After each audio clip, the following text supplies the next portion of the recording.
قتل کیس میں سرداروں کے خلاف وہاں کا معمولی دکاندار وہ کیسے گواہی دے گا؟ پہلے ہی عدالت کا نے ذہن بنا لیا تھا کہ ان بندوں کو چھوڑنا ہے. عدالت نے کوشش کی ہے کہ وہ ڈاکٹر بن جائے. جو اس کا اعتراض ہے اس کو اعتراض کو میں نہیں مانتا، میری سمجھ میں نہیں آ رہا. اس کی سنوائی نہ ہونا اور پلس جو ہے اس طرح کی جو ہے ججمنٹ کا آنا تھوڑا لمحہ فکرہ ہے. سرداری کو چیلنج کیا تھا، اس سے بڑا موٹیو کیا ہو سکتا ہے؟ بسم اللہ الرحمن الرحیم. السلام علیکم. میں ہوں ارمان صابر، آپ دیکھ رہے ہیں ارمان صابر بلاگ. ام رباب کیس جس کا فیصلہ ہو چکا ہے اور وہ فیصلہ ایسا ہوا ہے کہ اس میں تمام جو ملزمان ہیں ان کو بری کر دیا گیا ہے، اور ان کے بری کرنے کے بعد ایک عوامی طور پر تو ایک بہت زیادہ غم و غصے کی لہر بھی پائی جا رہی ہے، لیکن اس میں قانونی پیچیدگی بھی ہیں. اور قانونی پیچیدگیاں کیا ہیں اور یہ کیس اس میں جو بری ہوئے ہیں تمام لوگ وہ کیوں ہوئے ہیں، اس کے قانونی معاملات کیا ہیں، پولیس کی پروزیکیوشن کیا تھی اور عدالت نے اس کو کس طرح سے پرکھا، ان تمام موضوعات پہ جو ہے وہ آج بات کریں گے. تمام چیزوں پر آج میرے ساتھ نیاز احمد کھوسہ صاحب ہیں. نیاز احمد کھوسہ صاحب جو ہیں وہ سابق ایس ایس پی ہیں اور اس کے علاوہ لائر بھی ہیں. تو وہ ان کو جو ہے وہ دونوں طرح سے جو ہے وہ اس کیس پر نگاہ رکھ رہے ہیں، ایک لائر کی حیثیت سے بھی اور ایک منجھے ہوئے تفتیش کار کی حیثیت سے بھی. آج بھی میرے ساتھ ہیں. السلام علیکم نیاز کھوسہ صاحب. وعلیکم السلام. آپ کا بہت بہت شکریہ کہ آج آپ نے ہمیں ٹائم دیا. تھینک یو ارمان صاحب، آپ کا اچھا سر، شکریہ. سب سے پہلے تو میں جو ہوں یہ کیس تھوڑا سا واقعہ اپنے ویورز کو بتا دوں کہ واقعہ اصل میں ہے کیا. جو کہ عدالت میں جو پٹیشن ہے اس میں جو کیس چلا ہے اس کے مطابق ایف آئی آر نمبر 20/2018 یہ تھانہ میہڑ ہے. اس کے مطابق یہ واقعہ جو ہے صبح 9 بجے کے قریب پیش آیا تھا اور مدعی پرویز احمد چانڈیو کے مطابق وہ اپنے والد اور بھائیوں کے ساتھ اوطاق کے باہر موجود تھے جب 2 گاڑیوں میں سوار مسلح افراد نے حملہ کیا. کیس کے مطابق اصل تنازع سمندار کونسل کے قیام پر تھا. مقتول مختار احمد چانڈیو نے سرداروں کے متوازی ایک کونسل بنائی تھی جسے نواب غیبی خان چانڈیو کے بیٹوں سردار احمد خان اور برہان خان نے اپنی سرداری کے خلاف بغاوت سمجھا تھا. برہان خان پر الزام تھا کہ انہوں نے موقع پر موجود ہو کر للکارا اور اپنے مسلح ساتھیوں کو اشتعال دلایا کہ انہیں عبرت کا نشان بنا تھا. اس کے بعد اندھا دھند فائرنگ ہوئی جس میں کریم اللہ مختار اور قابل حسین جاں بحق ہوئے. کیس کی تفتیش مختلف مراحل سے گزری. شروع میں مقامی پولیس پر جانبداری کے الزامات بھی لگے، جس کے بعد معاملہ استعداد دہشت گردی، پھر نوشیرو، فیروز، سکر، میرپور، مادھیلو سے ہوتا ہوا سیشن عدالت دادو تک پہنچا اور ام رباب چانڈیو کی جدوجہد کے نتیجے میں جے آئی ٹی بھی بنی. اب یہ تو واقعہ تھا سر جو کہ ابھی جو ڈاکومنٹس میں بھی لکھا ہوا ہے، ایف آئی آر کے مطابق بھی ہے اور جو ڈاکومنٹس موجود ہے. اب سب سے پہلے تو میں آپ سے یہ پوچھوں گا کہ جو گواہان جو پیش کی گئے تو عدالت نے ان گواہان پر جو ہے وہ سوال بھی اٹھایا.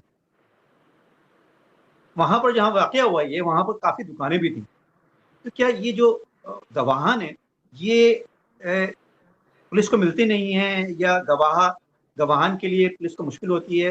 اور جو ایک گواہ نے بیان دیا ہے جس میں اس نے کہا ہے کہ مجھ پہ زبردستی کی گئی ہے یا جو ہے ٹارچر کیا گیا ہے یہ بیان دلانے کے لیے، جس سے سارا معاملہ سارے گواہان جو ہے مشکوک ہو جاتے ہیں، تو یہ کیا آپ اس کو کیسے دیکھتے ہیں؟ جناب ارمان صاحب دیکھیں اس کیس میں جو ججمنٹ میں نے کیس فائل نہیں دیکھی، مجھے کیس فائل کا پتہ نہیں ہے کیس فائل میں کیا ہے کیا نہیں ہے، لیکن جو 223 صفحات کی ججمنٹ ہے وہ اس کو میں نے اس کو پڑھا ہے، لیکن وہ بھی جلد بازی میں پڑھا ہے کہ وہ ججمنٹ آج صبح اناؤنس ہوئی ہے، اس کے بعد جو ہے وہ ہم تک پہنچی، تو اس کو بھی جلد بازی میں پڑھا ہے.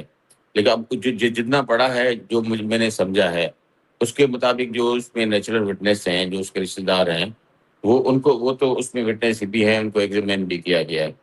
اب وہاں ادھر دو دکاندار ہیں، ان کی شروع میں جب کیس یہ انسیڈنٹ ہوا کہ کیس کی تفتیش ہوئی تو ڈی ایس پی نے جو کیس کا آئی او ہے اس نے 2 دکانداروں کا 161 بیان جو ہے وہ ریکارڈ کیا تھا.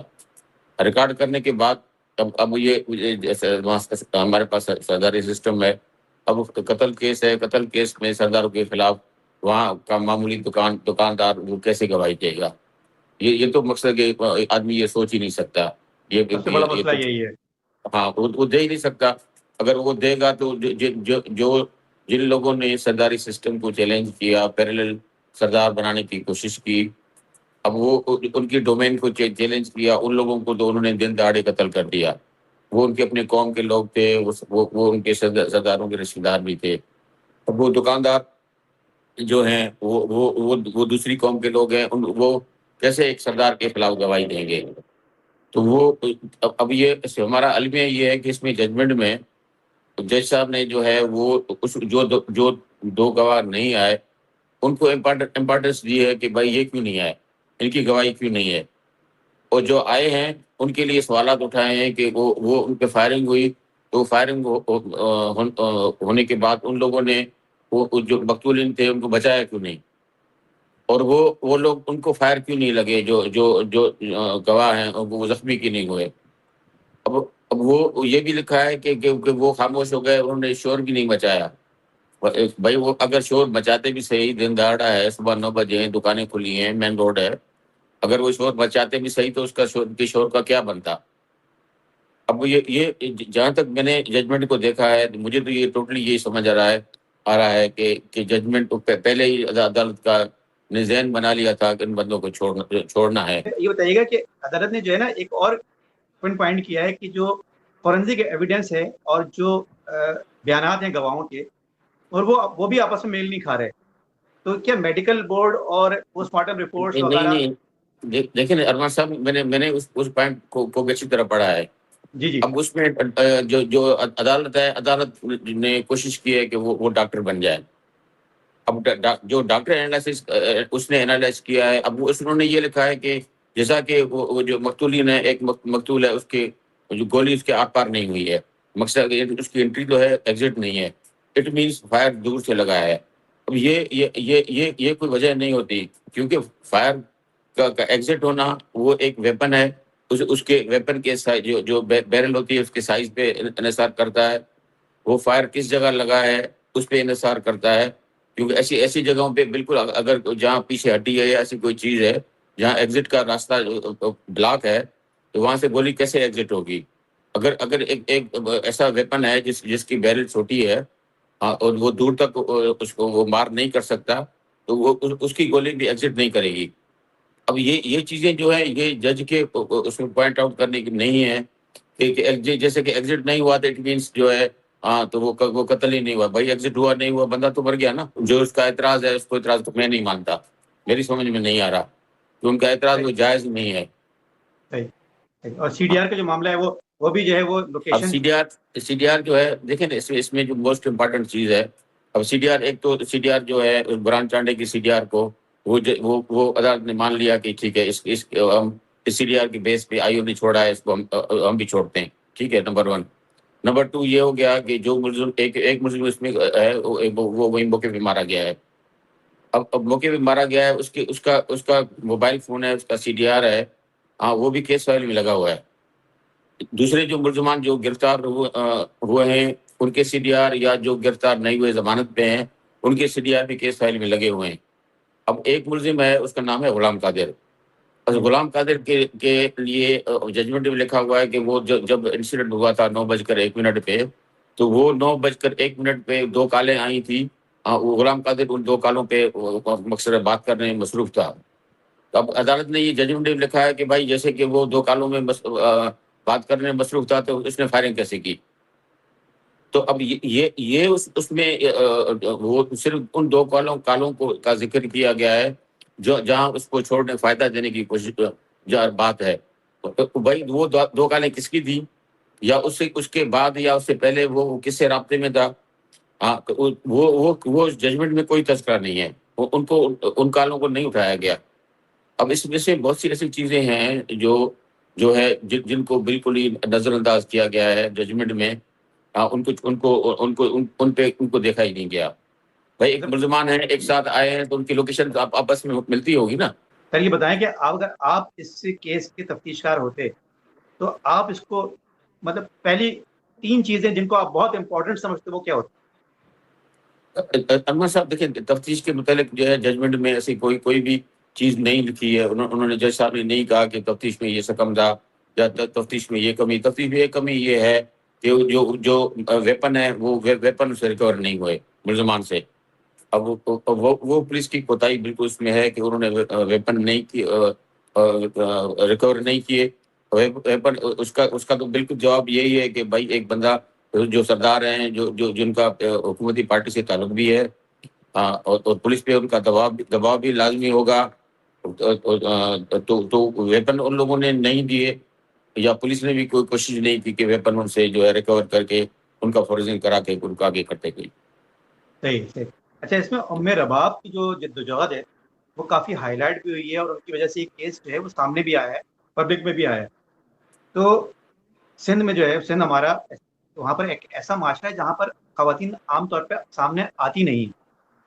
تو اس علاقے میں خاتون کا ایک سامنے آنا اور پھر اس کو ہائی لائٹ کرنا، یہ آپ اس کو کیا سمجھتے ہیں معاشرے میں جو ہے وہ، یہ کیا کوئی بدلاؤ ہے، کیا ہے؟ فرسٹریشن تو ہے نا، یہ دیکھیے فرسٹریشن ہے، اور لوگوں کو انصاف نہیں مل رہا، لوگوں کا دن دہاڑے قتل ہو جانا، پھر ان بندوں کی ضمانتیں ہو جانا، یا یہ کیس جو ہے وہ ATC میں مختلف جگہوں پہ چلتا رہا، ایون سپریم کورٹ میں بھی، ہائی کورٹ میں بھی چلتا، اس کی پیشیاں ہوتی رہیں، چیلنج ہوتا رہا، سپریم کورٹ میں بھی ان کی ضمانتیں چیلنج ہوئیں. تو وہ یہ چیزیں بالکل ایک خاتون کے لیے تھکا دینے والی چیزیں ہیں. اور ایک مدعی کے لیے وہ پروٹیسٹ کے طور پہ ننگے پاؤں بھی گئی ہیں یہ ہائی لائٹ کرنے کے لیے. بالکل وہ ننگے پاؤں عدالتوں میں پھرتی رہی ہیں، یا ہائی کورٹ سپریم کورٹ میں پھرتی رہی ہیں، تو لیکن اس کے باوجود وہ اس کی سنوائی نہ ہونا، اور پلس جو ہے اس طرح کی جو ہے ججمنٹ کا آنا تھوڑا لمحہ فکرہ ہے. آپ سمجھتے ہیں کہ اس میں جو ہے وہ اس ججمنٹ میں کافی سکم ہے، اور یہ ہائی کورٹ میں جا کے اوور ٹرن بھی ہو سکتا ہے؟ سر میں یہ نہیں کہہ سکتا کہ ہائی کورٹ میں یہ اوور ٹرن ہوگا یا نہیں ہوگا، لیکن اس ججمنٹ میں جو ہے نا وہ سکم کافی ہیں، کیونکہ اس میں کیونکہ ایک جج کو جانبدار غیر جانبدار ہونا چاہیے، وہ اس کو دونوں سائڈس دیکھنی چاہیے. اب یہ جو ہے، جیسے اس میں ججمنٹ میں لکھا ہے کہ وہ جو موٹیو ہے وہ موٹیو جاندار نہیں ہے، مینس ویک موٹیو ہے، جس کی وجہ سے قتل ہوا، تو وہ ماننے کی بات نہیں ہے. بھائی موٹیو تو ایک بندہ ہے، ایک سردار ہے سندھ کے، وہ دوسرے لوگ جو ہے جو مقتول ہیں وہ اس کی ڈومین کو چیلنج کر رہے ہیں، اور ایک پیرلل سرداری سسٹم ایک کو لانا چاہتے ہیں. تو وہ ان بندوں کی، تو ان کی اتھارٹی کو چیلنج کیا تھا، ان کی سرداری کو چیلنج کیا تھا. اس سے بڑا موٹیو کیا ہو سکتا ہے؟ لیکن اس موٹیو کو منع نہیں کیا، کیونکہ یہ موٹیو قتل کے لیے کافی نہیں ہے. کیونکہ میں نے ایز اے تفتیشی افسر، یا آپ نے بھی ایز اے رپورٹر کافی چیزیں ایسی رپورٹ کیسز کیے ہوں گے، یا میں نے خود دیکھے، جو ایک بندہ صرف گالی دے دیتا، گالی پہ قتل ہو جاتا ہے، تو تھوڑا صرف گور کے دیکھنے پہ قتل ہو جاتا ہے، یا ایسے دروازہ زور سے کھٹکایا، اس نے پسٹل اندر سے لے آیا کہ یہ کون ہے، زور سے دروازہ کھٹکھٹا رہا ہے، اس نے فائر کر کے بندوں کو مار دیا. ہر بندے کا ٹیمپرامنٹ الگ ہے، ہر بندے کی جو ہے وہ ریئیکشن اس کا الگ ہو سکتا ہے. یہ کوئی ایسا ناپ تول والا سسٹم نہیں ہے کہ بھائی یہ سارے بندے ایک ہی طرح کے ریئیکٹ کریں گے کسی بات پہ. اگر میرا نوکر ہے، میں اس کو گالیاں دوں گا تو وہ بیٹھ کے ہنسے گا. ہاں، اگر میں اپنے سردار کو گالی دوں گا تو اس نے تو اس وقت بندوق اٹھا لینی ہے میرے خلاف. تو یہ ہر بندے کا ریئیکشن الگ ہوتا ہے نا. گالی تو وہی ہے، اور وہ نوکر بھی کھا رہا ہے تو وہ اس پہ ہنس رہا ہے، لیکن وہی گالی اگر سردار کو دے دیں تو سردار تو کلیشن کو اٹھا لے گا. تو لیکن جج صاحب نے اس بات کو بہت لائٹ لیا ہے، وہ کہا ہے کہ یہ موٹیو نہیں ہے مرڈر کا. کیا کہہ صحیح سکتے ہیں؟ صحیح. تو یہ ناظرین آج جو ہے وہ ہم نے ڈسکس کیا ہے، اور نیاز احمد کھوسہ صاحب جو ہے وہ انہوں نے اپنی ماہرانہ رائے دی ہے اس سے کیس سے متعلق. اور یہ کیس جو ہے وہ ام رباب نے کہا ہے کہ وہ اس کو سندھ ہائی کورٹ میں اور سپریم کورٹ میں بھی چیلنج کریں گے. تو سندھ ہائی کورٹ میں اب یہ کیس جائے گا، اس کو چیلنج کیا جائے گا، اور پھر وہاں پر جو بھی کارروائی ہوگی، وہ جو اپڈیٹس آئیں گی تو ان پہ بھی ہم جو ہے وہ ایک الگ سے ولاگ کریں گے. کوشش کریں گے کہ اس میں جو ہے وہ جو وکٹمس کی جو پٹیشنرز ہیں ان کو بھی جو ہے وہ ہم اس ولاگ میں لیں، ان سے بھی بات کریں، کوشش کریں گے ان سے رابطہ کرنے کی. آپ بتائیے گا اپنے کمنٹس میں کہ آپ کو یہ آج کا جو ہے وہ جو ولاگ ہے، جو پوڈ کاسٹ ہے، یہ کیسا لگا، اور اپنے کمنٹ سے ضرور ہمیں آگاہ کیجیے گا. کھوسہ صاحب، آپ کا بہت بہت شکریہ ٹائم دینے کا. بہت شکریہ.